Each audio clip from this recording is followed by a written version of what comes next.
Hello and welcome back to our Save a Seat series here on Patreon. Thank you so much for joining us here. If you are listening to this in its entirety, that means that you are supporting us with our internship program that we have put together to help young women build their portfolios, learn how to help others make opportunities reachable for everyone.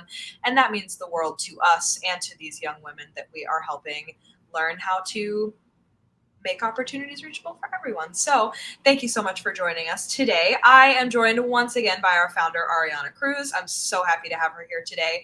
If you did not listen to the Spotify episode, pause this, go listen to that first. That's the order of these things. I don't know what you're doing here. Go listen to the Spotify. We break down the whole story of More, how it started, its genesis in 2018, where it's come from there, why we do what we do, our current business model, a lot of good things. So go listen to that.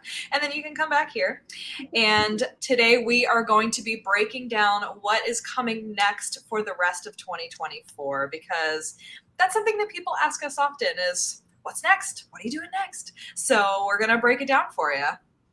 Yes, so excited. Thank you, Chloe, for letting me hijack the pod one more time this summer. It's been super fun. And so, yeah, in our Let's Talk More on Monday, we talked a lot about identity and how that theme is going to be kind of taking hold of our women's issue in issue 9.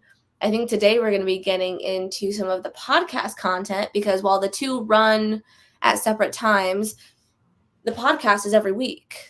And as those who have saved a seat, we're telling you what to expect in the next coming weeks. Do you wanna kick it off? Because I know some of this is going to be your specialty for July.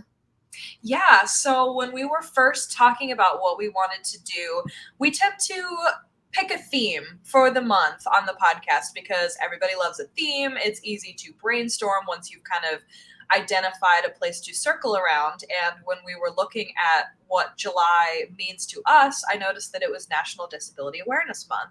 And that is something that is very near and dear to my heart, having a sibling who has disabilities and working in the field. So we decided to do a little bit of a spotlight on that. So we're going to be talking about what it means to have a disability, whether that's physical or mental, some of the resources that you can access as someone who may have disabilities, and that it can look like so many different things, that someone may not look like they have a disability on the outside, but it can present in many, many different ways. So I'm really excited to get to talk about that because it is, again, something super near and dear to my heart and has become kind of my career focus. So one of the things that I do at my job is helping people know what is available to them in terms of services, how to improve their quality of life. So very excited to get to talk to you guys about that. And we will hopefully be doing a little bit of a spotlight on DEI. Arianna, if you want to tell us a little bit about what that might be.